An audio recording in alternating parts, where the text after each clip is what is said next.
Next session for the day is Challenges in Clinical Development of Biosimilar Products by Dr. Shubhadeep Sinha, Heterodrex, Hyderabad. This session will be chaired by Dr. Satyajit Mohapatra, Professor of Department of Pharmacology, SRM Medical College. He is also the head of SRM Center for Clinical Trial and Research. He has 14 years of teaching and research experience and also 11 years of experience in clinical trials and mostly on vaccine trials like rotavirus vaccine, pentavalent vaccine, meningococcal vaccine, dengue vaccine, and COVID vaccine. The next chairperson for the session is Dr. Anand Patil. Dr. Anand Patil is the Associate Professor of Department of Pharmacology from Dr. B.Y. Patil Medical College, Navi Mumbai. He pursued his MD Pharmacology from Government Medical College, Aurangabad. He is a member of Institutional Ethics Committee for Biomedical and Health Research at D.Y. Patil Medical College and also Bharati Vidyapith Dental College, Navi Mumbai. He is a member of Pharmacovigilance Committee. He is also a Subject Expert Research Advisory Committee, member of Research Advisory Committee. He has a work experience in national as well as multinational pharmaceutical companies. He is an associate editor of 3 books, namely Handbook of Urticaria, Interesting Cases, Atopic Dermatitis, and Pruritus, Interesting Cases. He has over more than 110 publications in both indexed, PubMed indexed and Scopus indexed journals. He is also acknowledged by more than 50 authors. I invite Dr. Satyajit Mohapatra to introduce the speaker for the session.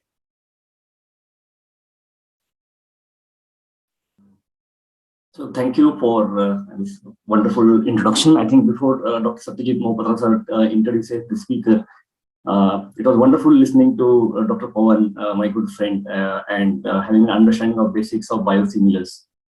And the next talk is about the clinical development related challenges. As Dr. Pawan was talking about, the base of this development is analytical.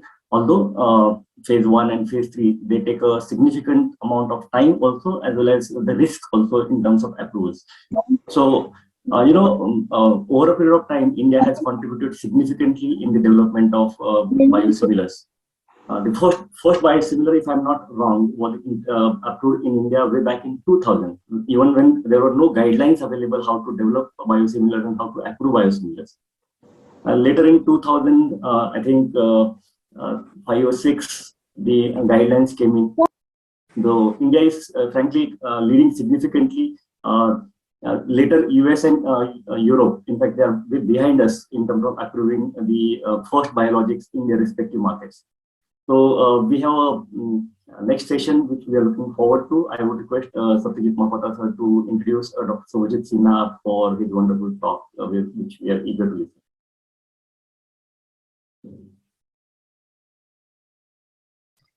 Thank you, Dr. Anand. Good morning, all. First of all, I'd like to thank Dr. Melvin and the organizing committee to giving opportunity for chairing this session. It's a pleasure to introduce Dr. Shubhadeep Sinha, who is currently a Vice President and Senior Vice President and Head of Global Clinical, Medical and Pharmaceutical Operations at Hetero Group of Pharmaceuticals. Dr. Shubhadeep Sinha is a Senior Pharmaceutical Physician with 17 years of experience in global clinical development, pharmacovigilance, medical affairs in pharmaceuticals, medical affairs in pharmaceuticals and CROs.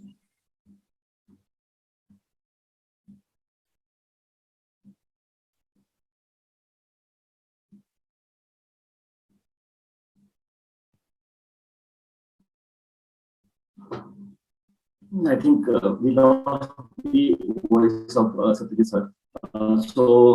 I think Dr. Shubhadeep Sinha's rituximab, bevacizumab, adalimumab, and currently ongoing trastuzumab, and few others at Hetero, including domestic and international development and registration. It's a pleasure to have Dr. Shubhadeep in this forum.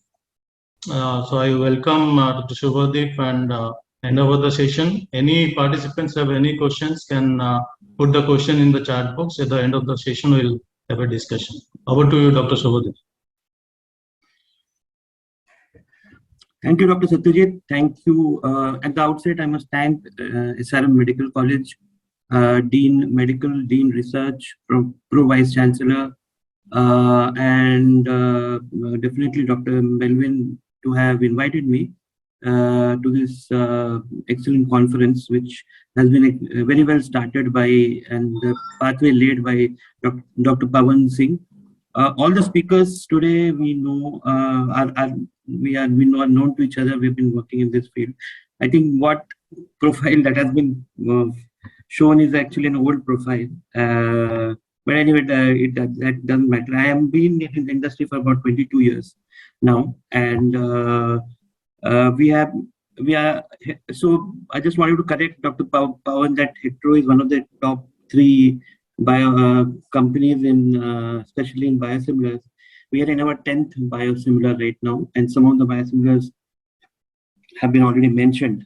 So, and there are the clinical development of biologics, biosimilars is although not considered as the primary, evidence of biosimilarity, but without the clinical evidence, no regulator, any part of the world, whether it is US, Europe, or even the countries which are considered the rest of the world countries, surprisingly, these rest of the world countries surprisingly have very, very well developed regulations where clinical studies are absolutely mandatory. And the regulations vary so much that it becomes very difficult for a single pharmaceutical company to have approvals all over the world. Nevertheless, we as a company have biologics and biosimilars in about 50 countries worldwide. And this is I am sharing my presentation. I hope you all can see my presentation. Right. Now, whatever I say and the opinions that I express are purely mine and not to be ascribed to my peers and colleagues and in my company. And I request you to all, take the questions at the end, and because it's quite a lengthy one and it requires a little bit of listening. So the biosimilar, development, as just mentioned by Pawan, is a long process. It's the knowledge that each biosimilar development brings is like an ocean, but whatever pre-approval development happens is like that of a glacier. In glacier the top is seen. But the majority of glacier is below. So you can say that the top of the ocean is like the approval phase. So what we know till the approval is the efficacy of safety data in just one indication, and because most of these biosimilars and biologics are there for multiple indications. We do have pharmacokinetic comparison, pharmacodynamic comparison, but these are also quite limited, and that too in one indication, or maybe only in healthy volunteers. Immunogenicity, one of the hallmark of any biological development, is there. Is also the data is available only in one indication in preclinical, but a lot of it, a lot of data of anti-drug antibodies are generated in the phase 4s. In the phase 4s, we have further development, new indications, extrapolation of indications, and the concept in interchangeability, very unique and peculiar to the US. Further, new immunogenicity data, long-term immunogenicity data, new safety data, new risk, long-term risks start getting elucidated when the drug gets utilized by the prescribers and the patients. And we never can predict accurately the hypersensitivity and immune response. So this is a gist of what biosimilar clinical development looks like, although it is still not considered as the prime evidence. And if you look at the regulations, as just mentioned, there are standard regulations, but there are so many dissimilarities between various countries. Everyone wants their own country data, so the number of clinical trials need to be done to get one to get the full scope biosimilar marketing in multiple countries.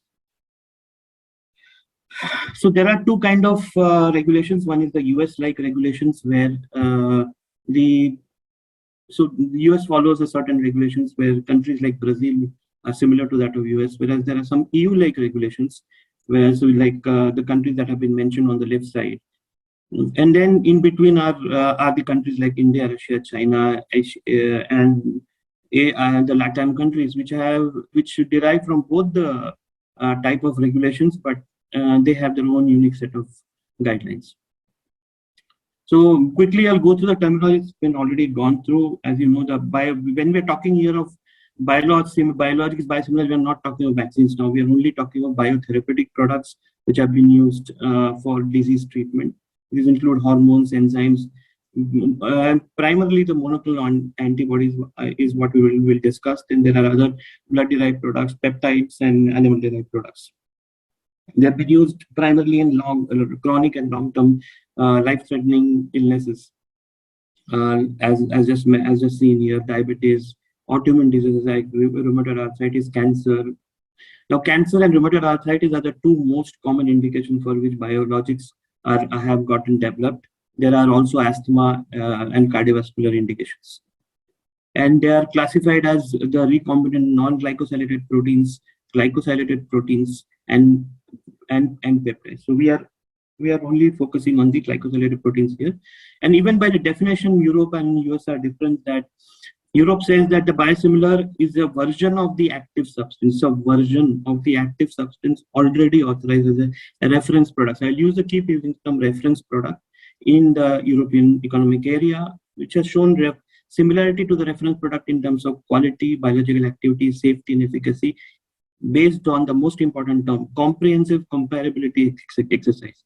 Through and through the development of biosimilar, there is a comparability exercise, whether it is in CMC data or in the preclinical or on the clinical. Whereas US mentions a very important term, the biological product should be highly similar to the reference product, notwithstanding minor differences in clinically inactive components, and such differences should not let be any clinically meaningful differences in terms of safety, purity, input potency. So no clinically meaningful differences and comprehensive comparability exercise are the two important principles that guide the clinical development. So let's come to the general principle of biosimilar development. It's an extensive exercise that goes over several years, nearly a decade, with the comparability is to the extent structure and quality equivalence, preclinical equivalence, clinical equivalence, pharmacokinetic and pharmacodynamic equivalence, efficacy equivalence, and even safety equivalence, in which all large studies through and through. So, and the development, again, it's about complete comparability from the clone identification to product development, preclinical studies, clinical trials. There is physicochemical characterization for the CMC and biological characterization as well before it enters even the preclinical stage. It's about totality of evidence, where the total evidence from the analytical, preclinical, clinical, and PK and PD studies and clinical studies are all compared. But if you look at the data that needs to be generated, it's like an inverse pyramid of the originator, the biological entity. So further, where the clinical studies in the originator pathway is much more compared to that of the biosimilars, but even then the clinical studies in biosimilars are a lot more. So coming to the regulatory principles, that conventional clinical trials usually are seen with the new active substance, whereas only comparative clinical trials to exclude clinically meaningful differences is there with biosimilars. The trials in the innovators are designed mainly to compare with placebo or current standard of therapy using hard endpoints, which means that something like a mortality, long-term outcome. Whereas in terms of biosimilars, their trials are designed mainly to show clinical equivalence with the reference medicine, which is the innovator drug, in terms of a sensitive endpoint, but which could be the surrogate endpoints in the reference medicine, but sensitive enough to detect the differences.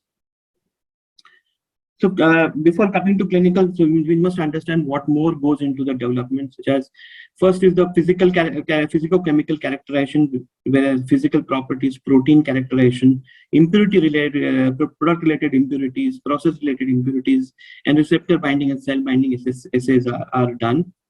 This is because the biologics and biosimilars are primarily protein, and there are multiple levels of structure, and the biosimilars must match that of the innovator in all levels of structure. Any minor differences could mean that a completely new biological entity has been created. So at every level, primary structure comparison, secondary structure comparison, tertiary, quaternary comparisons are done. And in terms of, I'm not going into detail because this is a specific and separate subject. But then some important things like what is called the micro heterogeneity or minor variability. So as we know that any protein has sulfur, and sulfur connects amino acids. There could be the sulfur that could come out, or there could be a different pairing. There could be deamidation. Some amino acids may come out. They could get oxidized. They could get crystallized, and they could have a partial enzymatic cleavage. But such are expected, but they must fall within an acceptable range as per regulatory guidelines. There has to be, very importantly, batch-to-batch consistency between two biosimilars, and even with the originators also, there has to be batch-to-batch consistency. It has happened in the past that the innovator themselves have created their own biosimilar by having a different manufacturing facility and a different batch. So the batch-to-batch consistency not only applies to biosimilars, but also to the bio-innovators. Now all this is done by adjusting the manufacturing process to guarantee that active substance fits into the desired specifications range. Now, in every country who have biosimilar guidelines, they have specified their specifications range. Because these are glycosylated proteins, and glycan affect many of the protein properties such as pharmacokinetics, bioactivity, immunogenicity, and therefore these also should be in that desired range. Any variation should be in the desired range, and any major change in glycosylation could lead to a different product by itself. But with that, it may not be accepted, and the entire product development, including clinical trial, may need to be done. There could be rejection of application. There could be adverse reactions in patients with non-human glycosylation. May I request muting of all other people? Okay. Now, there are also biological comparability where target binding affinity, target neutralization, complement-dependent cytotoxicity, target-induced apoptosis, and all other and many other biological comparability tests are done for comparability. It's like a fingerprinting from the physicochemical characterization, structural characterization, bioactivity, glycoforms, and even the impurity profile need to match within the specifications range. So these are the very important points in terms of the comparability as far as CMC is concerned. So the manufacturing process may change. Companies who produce biologics and biosimilars change the manufacturing process, and the comparing batches before and after a manufacturing change must be approved by regulators, because it impacts quality, safety, and efficacy of medicine. And if there is a major impact, clinical trials are needed again if there is impact on safety and efficacy. Such impacts could be a minor change where only limited physicochemical comparison studies of batches before and after the change needs to be done. It could be a significant change where comprehensive the entire physicochemical and in vitro characterization needs to be done, or major changes where the entire product needs to be developed again. So manufacturing, even the site change could lead to the entire product getting developed once again from the clone. Preclinical studies, the principles are that the in vitro studies, these include receptor binding studies, cell-based assays, where comparability of the biological and pharmacodynamic activity of biosimilar and innovator reference are done. Relevant species are important. They have been highlighted, and the rodents studies are all that is required. In vivo studies at least one repeat dose toxicity studies in often rodent species, which includes toxicokinetic measurements and immunogenicity measurements are a secondary endpoint should be there and the comparability between the biosimilar and the reference products. In clinical trials, the main aim is to have no clinically meaningful difference between reference and biosimilar in terms of pharmacokinetics, dynamics, safety, immunogenicity, and efficacy. Anti-drug antibody must be tested in all phases, right from preclinical to the phase 4. The phase 3, the pre-approval clinical trials include comparative pharmacokinetic and pharmacodynamic equivalence, clinical equivalence using sensitive endpoints, comparable safety and efficacy in one therapeutic indication. No further clinical trials are required in other indications if the mechanism of action are same, receptors are same for the other indication, and therefore that concept is called as extrapolation to other indications. So clinical trials are not repeated for all diseases, all indications. Further, safety of biosimilarity, which will be taken by some other person, I think. Screen. Melvin, I need you to help me share the screen. Yes. You can share, sir. I think I was sharing it and went back. Okay. I don't know what happened, so you can share. Anyway, no problem.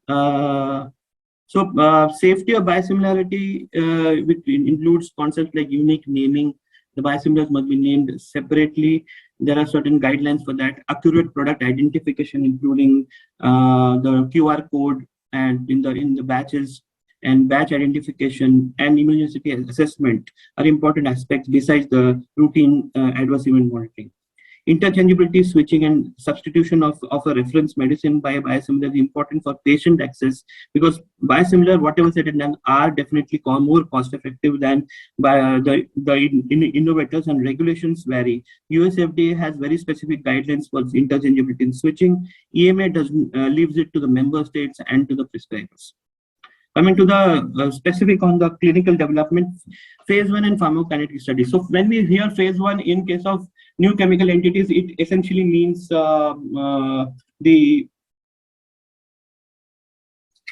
something like the single ascent dose escalation studies, drug-drug interaction studies. All of that has been already done by the innovator. So phase 1 in case of biosimilar essentially means the equivalence of pharmacokinetics and pharmacodynamics. So there is comparability, not specific characterization of the pharmacokinetics and pharmacodynamics. Primary and secondary endpoint may vary. Sometimes, most of the time, it is a pharmacokinetic endpoints which are more important. For comparative pharmacokinetic criteria, so these are not bioequivalent studies in that sense. These are comparative pharmacokinetic studies. Although average equivalent statistical approach to compare peak and PD parameters is done with something like a 90% confidence interval for the ratio of geometric means of the PK parameters of biosimilar and reference products, and the T by R ratio should fall within an acceptable range of 80 to 125, but the ranges can vary, and the sponsor needs to justify the limits. It could be tighter, it could be wider. Depending on the product, and it should be defined and rationalized and discussed with the regulator before starting this study. Simultaneous evaluation. So when you do the PK and PD evaluation, it has to have some relation to the efficacy, and that correlation needs to be done. And many times, some of the innovators have different products in Europe and different products in US, because the guidelines are different, the development is different. And for a biosimilar, sometimes they need to do not 2-arm but 3-arm studies. For example, rituximab is Rituxan in US and MabThera in the EU. So for a biosimilar entity, we have to do a 3-arm studies against Rituxan and the MabThera. So that's why the sample sizes become very large. And not only because of that, but there is also other reasons, because there are large inter and intra-subject variability of most of this biological entity. Immunological assessments are one of the secondary endpoints in case of phase 1 pharmacokinetic. Pharmacokinetic endpoints All pharmacokinetic endpoints should be obtained for biosimilar product as well as that of reference product. Cmax and total area under curve is in a relevant biological fluid, often blood. For single dose studies, so there are single dose studies, there's a multiple dose studies. Why multiple dose studies? Because these drugs are often used for multiple doses in cancers, in multiple cycles, rheumatoid arthritis in multiple cycles. For single dose studies, the area under curve should be calculated from time 0 to time infinity, where AUC 0 to infinity is AUC 0 to T, the concentration at the last measurable time point, divided by the K elimination rate constant. Intravenous studies, AUC 0 to infinity should be considered primary endpoint, but for subcutaneous studies, Cmax and AUC should be considered, both should be considered as co-primary study endpoints. So it's very clear, because intravenous, the drugs are present in both IV and subcutaneous preparation. So if you're doing an IV comparison, AUC 0 to infinity should be primary endpoint, others should be secondary endpoint. Therefore, subcutaneous studies, Cmax and AUC should be co-primary secondary endpoint. For multiple studies, total AUC, total exposure should AUC to time profile 0 to the end of dosing interval at steady state is considered the primary endpoint, not that of the first dose. So and then both the concentration prior to the next dose during multiple dosing, C trough and C max are all considered secondary endpoints. So for single dose studies and multiple dose studies, the endpoints differ. Pharmacodynamic endpoints, comparative pharmacodynamic endpoints, either in patients or healthy volunteers. Endpoints measuring the validated pharmacodynamic activity endpoints should be there. For example, rituximab CD20 values are validated primary endpoint which correlates with efficacy. VEGF, bevacizumab, it is a BVEGF inhibitor, vascular endothelial growth factor inhibitor, and VEGF levels come down. This is a validated endpoint. For adalimumab, IL-6 and TNF alpha inhibitor, those values come down. Therefore, those become the pharmacodynamic endpoint. Pharmacodynamic endpoint may be more sensitive than the clinical outcome to detect potential differences between biosimilar and reference product.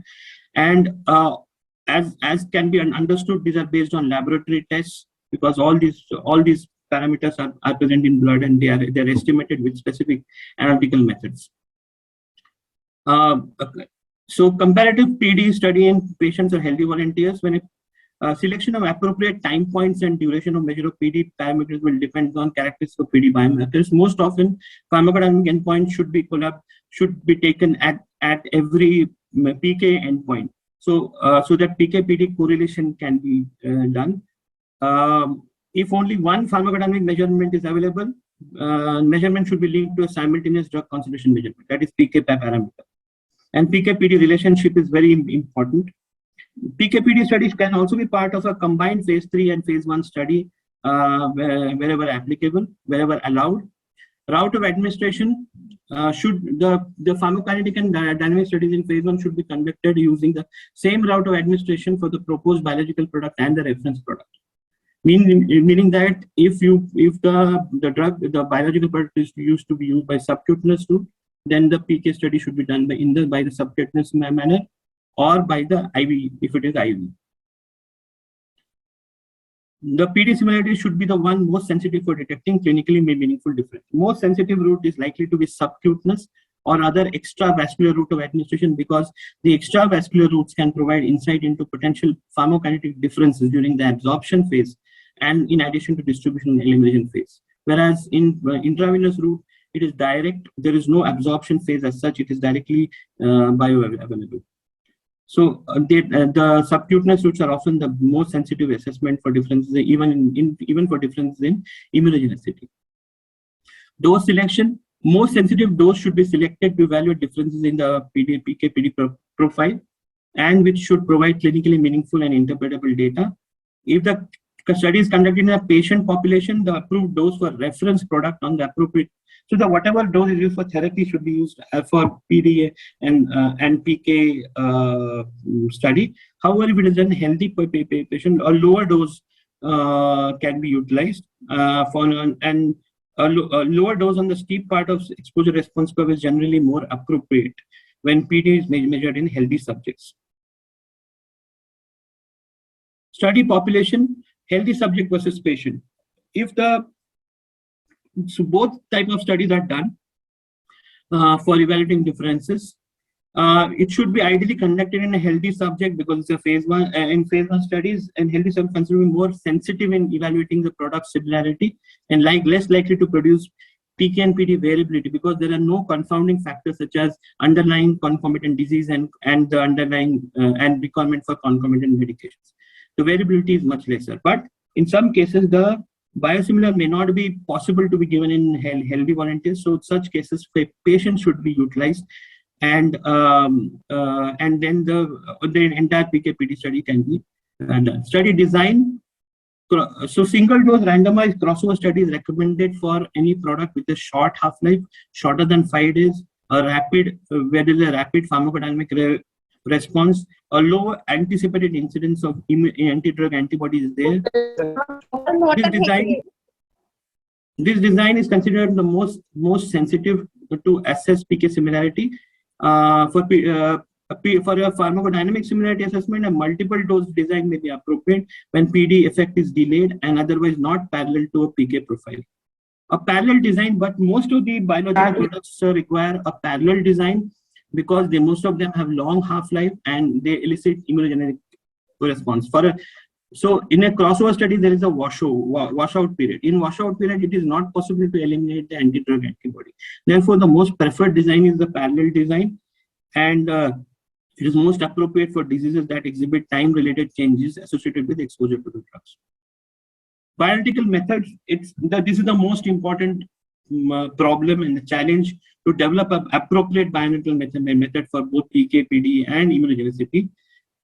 Because of the complex molecular structure of the biological products, conventional methods may not be suitable. The bioanalytical method should be accurate, precise, specific, sensitive, and reproducible. Sponsor should choose a design, an assay based on thorough understanding of mechanism of action and structural elements of proposed biosimilar product. An assay producing concentration data that relate to pharmacological activity is preferred. Same assay should be used for measuring concentration of proposed biosimilar product and reference product. So it's not just only that of biosimilar we need to do the bioanalytical method, but both it should be repeated and validated for both biosimilar as well as that of a reference product. There are two types of assays, the ligand binding assay and concentration activity assay. The ligand binding assays, concentration of most biological products in circulation is measured using ligand binding assays. These assays are analytical methods quantifying high affinity and selectivity for macromolecular interaction between assay reagents and the biological products. It should be carefully evaluated with goal of producing product concentration data that are reflective of the pharmacological activity and pharmacodynamic activity. The assays for monoclonal antibody rely on molecular interaction involving the FAB region, that is the antigen binding region of the biosimilar entity. Concentration activity assays.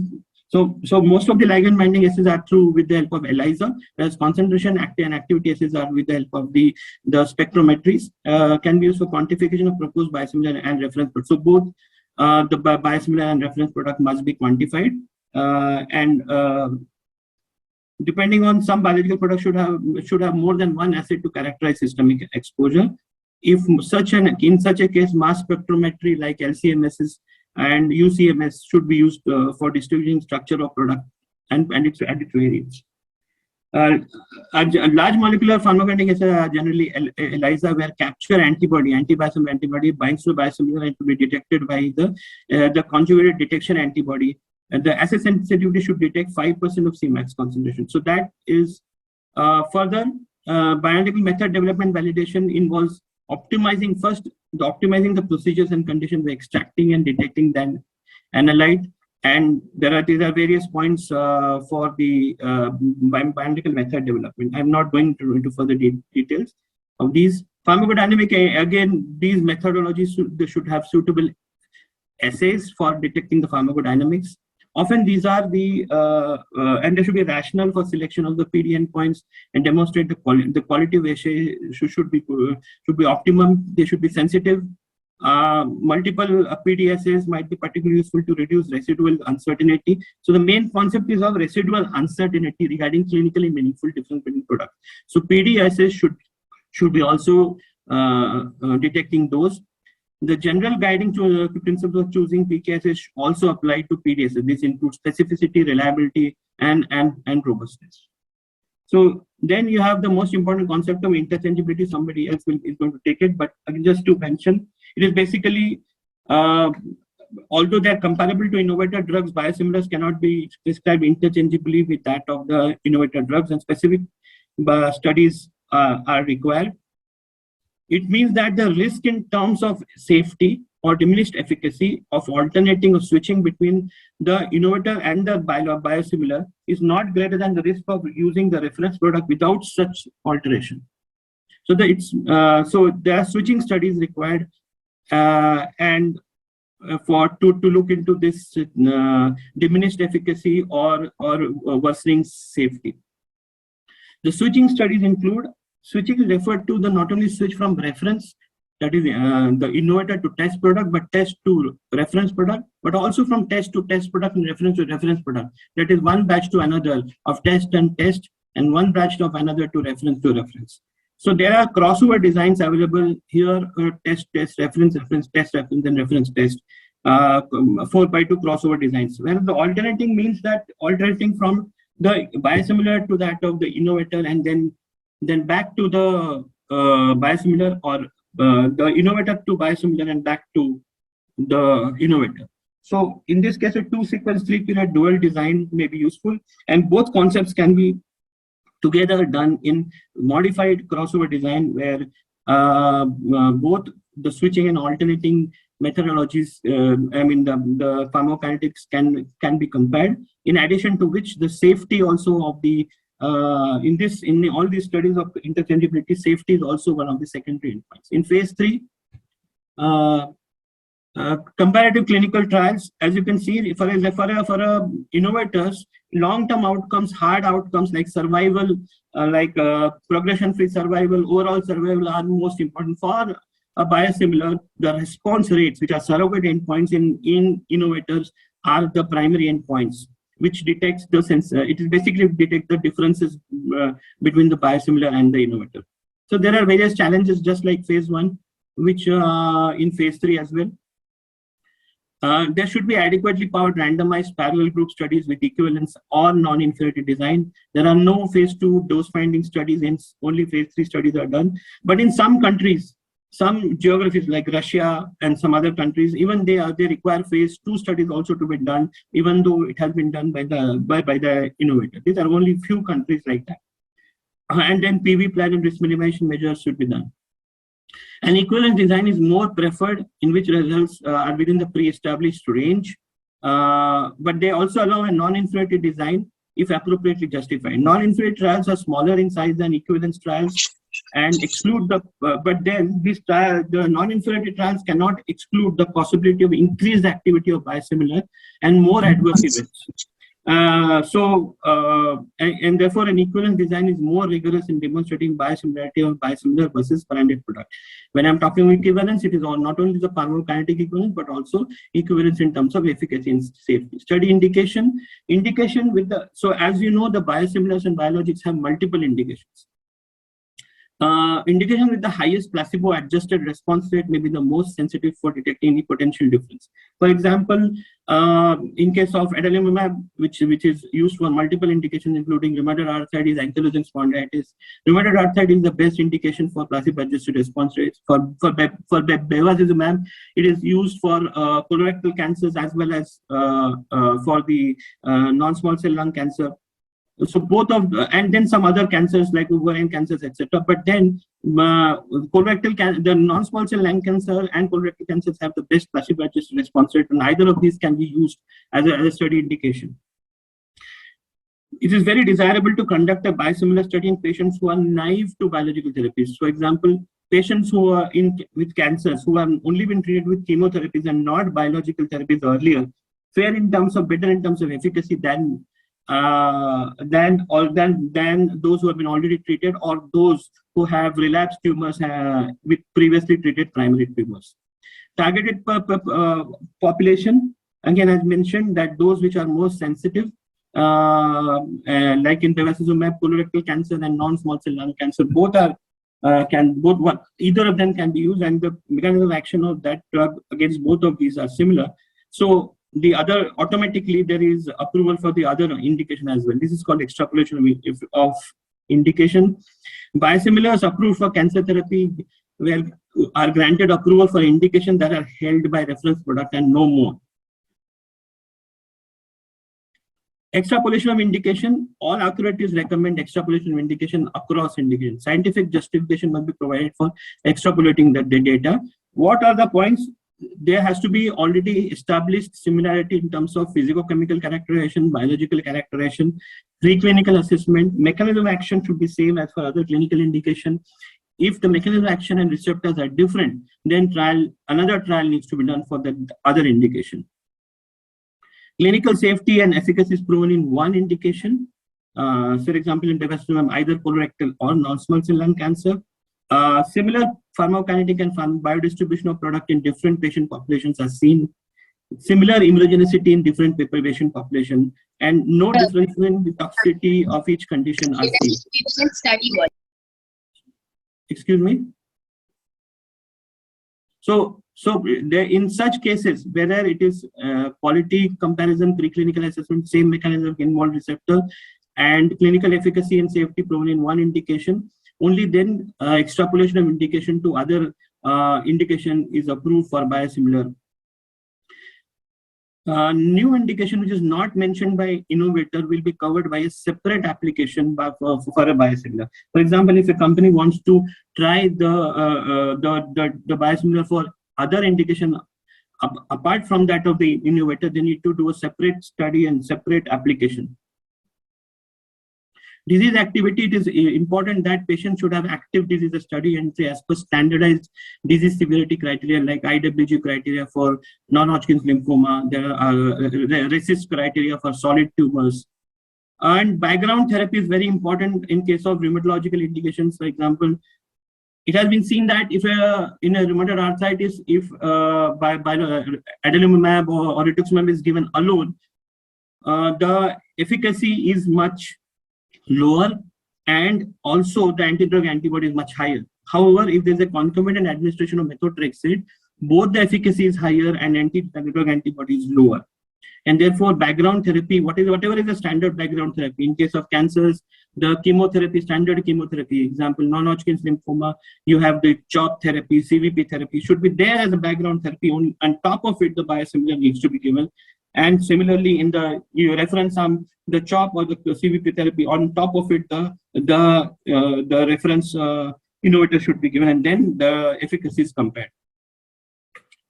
Body weight and BMI also play an important role in, for example, in adalimumab phase 3 clinical trials. It found that body weight above 90 kg, although we never go to that range, has been found to decrease the efficacy. Geographic distribution has been also seen that patients from developing countries have more active and severe disease and higher placebo response rate than, and therefore a lot of global trials are more get more patients from the developing countries, from the countries like India, China, and the rest of the world countries. Study design are always comparative. It could be double blind, single blind, assessor blind. Always double blind is the gold standard. Parallel or but usually it's a parallel study. Crossover studies are only seen in switching studies. The randomization is 1:1 between test and the innovator, but in some cases 2:1, 3:1 is also used, where more exposure on the biosimilar product needs to be given, needs to be shown by the regulator, and that also helps in reducing the sample size. Primary endpoint, biosimilars do not require have the same primary endpoint as the originator. For example, the overall survival may not be needed in biosimilar oncology studies. Instead, overall response rates can be used. The primary endpoint, however, even if it is a surrogate of the endpoints in innovator studies, they should be sensitive enough to detect potential differences between the biosimilar and that of the reference product. And there should be correlation between these endpoints and the clinical and the pharmacodynamic endpoints. For example, in case of adalimumab, the ACR20 criteria and there should be a correlation between the reduction in IL-6 and TNF-alpha versus that of the change in the ACR20 criteria. American College of of rheumatology criteria. So that such kind of endpoints also needs to be chosen. So and just mention that non-conventional primary efficacy endpoints of overall response rate, which are sensitive enough to detect differences, are enough.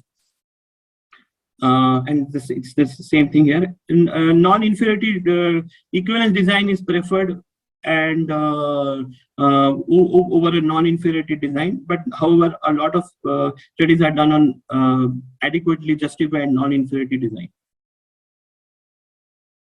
Reference product, most cases it is the innovators are from European Union or US, some cases Korea or Japan. So the innovator from that country should be imported and used as a reference product.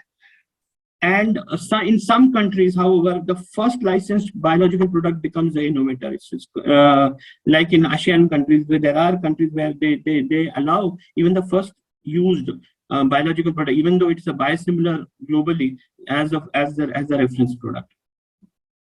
There are operational challenges because there are a lot of biosimilar studies that are ongoing right now, because there are a lot of off-patent biologics. There is a competition to recruit required patients. We face that while doing studies like rituximab and BIOSIMILAR. Also, the investigators are often high-browed. They don't want to use biosimilars. They don't want to do biosimilar studies. The patient interest is also poor patient compliance, because these are long-term studies. They have to come repeatedly. And PK arm is there. There are a number of blood draws and the poor retention. There's also sometimes high placebo response rates in studies like in rheumatoid arthritis. So the placebo-adjusted response rate needs to be done. Variability in objective endpoint data, non-optimal nature of outcomes. As mentioned, these are only surrogate endpoints. There is a lack of coherence between regulatory bodies, rapidly changing guidelines, low acceptance of new biosimilars with the key stakeholders, and very challenging reimbursement policy. Many of the countries, biosimilars are not reimbursed by the ministries of health. There are also some issues with ethics committees. They don't understand what biosimilar mean. They find it difficult to give approvals very quickly. There are innovative designs with non-conventional endpoints. Therefore, so you need to design the study properly.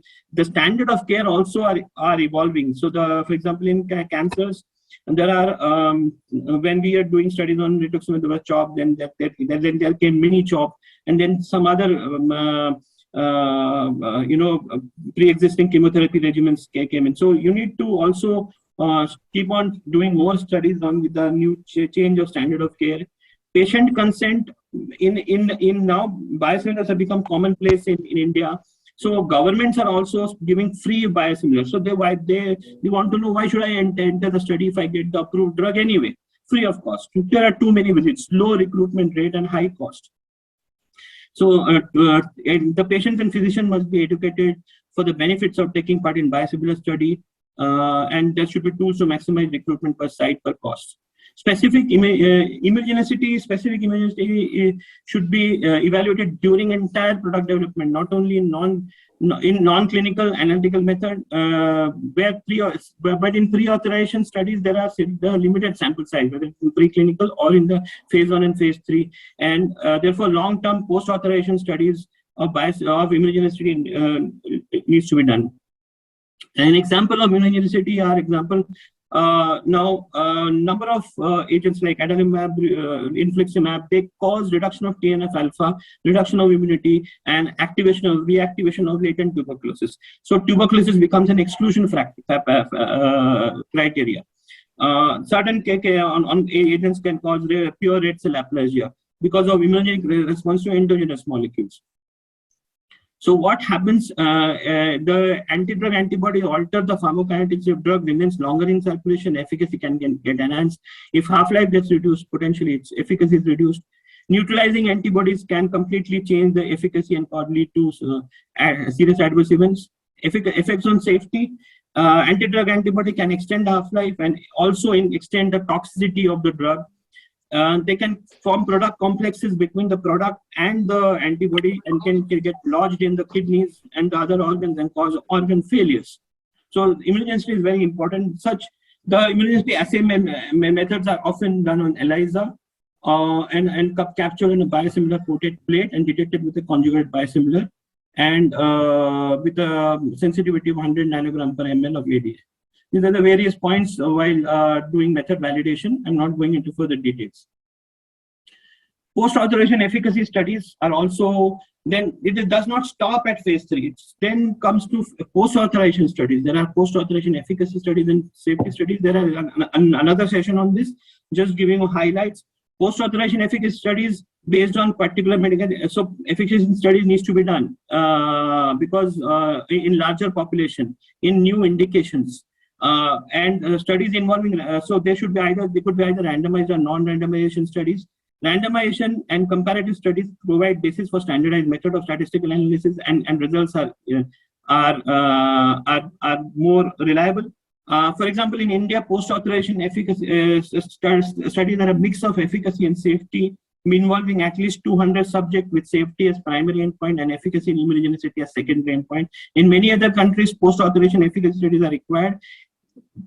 Especially in ROW countries, they want another study as a post-authorization efficacy study if we have already done the phase 1 and phase 3 studies, and they do not approve without this condition. Post-authorization safety studies that is carried out after medicine has been authorized to obtain further information on medicine's safety.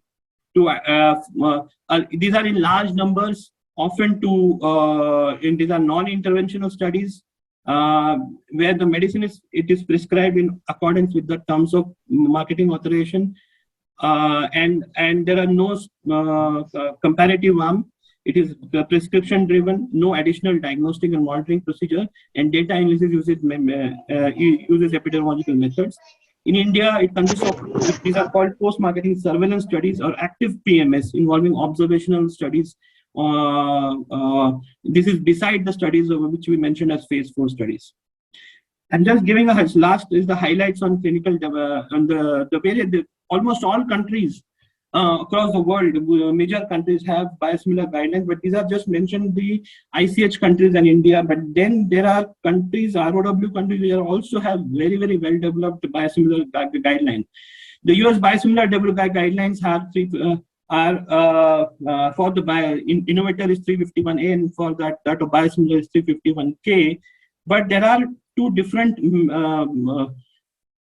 pathways. One is the abbreviated pathway, just like in the standard biosimilar pathway, where there are analytical methods. Analytical comparison is more compared to non-clinical or clinical studies, but there is a standalone pathway where there is no biosimilarity claims there, but there is it is taken through the entire scope of analytical, non-clinical, clinical, and phase 1, 2, 3 studies. The standalone development program is also allowed for a biosimilar in the US. EU, it is primarily that of a standard biosimilar, whatever we have discussed just now, comprehensive comparability exercise with quality, non-clinical and clinical modules with overarching guidelines. But there are specific guidelines for individual biosimilars, including that of the biotechnological product, the monoclonal antibodies. And in case of clinical studies, most sensitive population with endpoints are with PK/PD biomarker data. Long-term, very importantly, long-term 6 to 12-month immunogenicity data is required. Besides that, what is generated during the clinical trials, and they allow extrapolation of indications. And there are certain other immunogenicity guidelines as well. ASEAN countries, they have very ASEAN, when you are talking about some of the ROW countries, like ASEAN countries are these countries, and I'm giving some glimpses that approval of a product through biosimilar pathway is not an indication that biosimilar may be automatically substituted. So they also do not allow automatic substitution or interchangeability. Extensive comparability exercise is required in terms of non-clinical and clinical, which it includes phase 1 and phase 3 studies. If we have already done phase 1, phase 3 studies, further phase 4 post-authorization efficacy studies are required in those countries. As I was mentioning, the reference product could be that from the reference countries where it was discovered, but it could also become the first biological entity which is approved in that country can become that a reference product for a clinical trial in that country. So this is one such example. So non-clinical studies, just as we had mentioned, one repeat dose toxicity studies, PK studies, PD studies, comparative clinical trials, head-to-head, adequately powered, randomized parallel group clinical trials with safety and immunogenicity, and phase 4 studies as well. LATAM region is also very, very complicated with Brazil, Anvisa, and Argentina and Mexico forming the majority of the guidelines. There are many such biosimilars which have been approved in LATAM. We also have certain products. As I was mentioning, Brazil is a US-like country, whereas Argentina and other Mexico, etc., are EU-like country in terms of biosimilar. Brazil allows individual development pathway as well as biosimilar pathway, just like in the US. Whereas others, they allow primarily the biosimilar pathway and phase 1 and phase 3 studies and no phase 2 studies there. Again, the entire peak CMC comparison has to be shown. Although we have done it in India, it has to be shown. And in certain cases, we had to even repeat certain the CMC studies in those countries, in their labs, government-approved labs. They don't completely rely on what has been done in the country of origin. Sometimes even toxicology studies had to be repeated there with pharmacodynamic endpoints, pharmacotoxicokinetic endpoint, and immunogenicity endpoint. PK studies, PK-PD studies had at least one study where PK and PD study comparison needs to be done with the reference product in that country's population, whether it is Mexico, whether it is Argentina, whether it is Brazil. Then in South Africa, these studies also so in the LATAM countries also all the PK/PD single dose studies, steady state studies, parallel design studies most preferred. In PK studies, PD studies are done, clinical efficacy studies are done. Pharmacovigilance requirements are very stringent. With phase 4 studies, PSURs, and risk management plan. Similar things are seen in South Africa and in other countries. I'm not touching on more on the US and Europe. They'll be taken by some other speaker. But as you can see, that the biological guidelines are very stringent across, and even India has a history of developing biosimilar guidelines. Another session is there in Indian guidelines. 2016 was the last draft for the biosimilar guidelines. So in summary, biosimilar clinical studies are mandatory in all regulations across countries, and it has to be comparative with that of the innovator or first licensed reference product in that country. Phase 1 and phase 3 studies are required. Phase 1 are not typical phase 1 studies or NCs. They are phase 1 comparative pharmacokinetic, pharmacodynamic endpoint studies, and whereas efficacy and safety endpoint studies are there in phase 3 studies. Phase 2 studies are not mandatory in most countries. Phase 4 studies are mandatory across countries, both post-authorization efficacy studies and post-authorization safety studies with short and term and long-term immunogenicity studies. When I say long-term, it means immunogenicity after the end of the treatment for 6 to 12 months. Anti-drug antibody titers are tested. They are mandatory as secondary endpoints for not only preclinical but also phase 1, 2, 3, and 4 studies. Phase 3 studies are typically conducted in one indication, which is the most sensitive indication, and whereas other indications of the innovator reference are extrapolated and approved unless the mechanism of action receptor are different for the other indication. Interchangeability is a US FDA specific term, requires specific comparative PK studies, and only then automatic substitution between biosimilar and innovator reference in chronic treatments are allowed. Other regulations do not require specific interchangeability studies. Europe only, it leaves it to the member states as well as that to the prescriber, whether they allow the switching and interchangeability. Biosimilar clinical trials thus are important to establish clinical efficacy and safety, comparability against innovator reference, so as to allow the prescribers to choose an additional alternative, which is often cheaper than the innovator biological product. Thank you very much for your patient hearing. Dr. Sinha, thank you so much for the comprehensive presentation. I think we are running short of time, so we'll take quick two questions. One question that I have is, right from the definition, there's so much of diversity and there is no uniformity in the guidelines. So is ICH doing something for bringing the uniformity in regulations across these nations? That's my first question. Second question is from Dr. Gattu. He wants to understand, has there been any incidents where the regulatory authorities have asked the companies to do phase 2 studies? If at all, yes, what was the reason? Can you repeat that? So my first question was, Second question. Second question is, has there been any other incidents where the regulatory authorities have asked to do phase 2 studies? And if yes, what were the instances? So first question is, it is a WHO guidelines which are WHO has a very clear-cut biosimilar guidelines, not the ICH but the biosimilar the WHO, which is often adopted by many countries across the world. Secondly, in terms of phase 2 studies, yes, in Russia and CIS there has been incidents where we had to conduct the phase 1, 2, and 3 studies as well.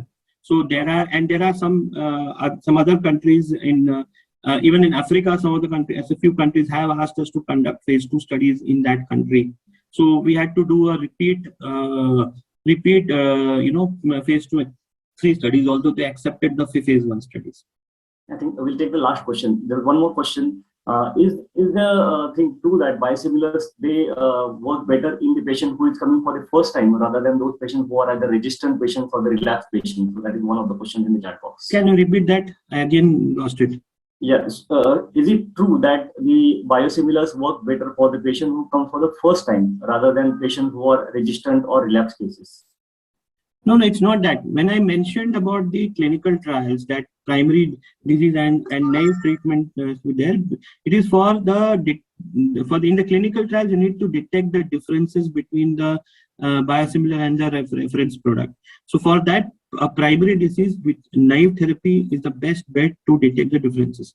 However, as far as the efficacy in relapsed patients is concerned, whether it is a biosimilar or a innovator reference, relapsed patients often respond lesser compared to that of the primary disease, whether it is cancers or whether it is rheumatoid arthritis. It does not matter whether it is a biosimilar or a reference product. Thank you. I think thank you so much for your nice presentation. I hand over the session to Dr. Indumati and the organizers. Thank you.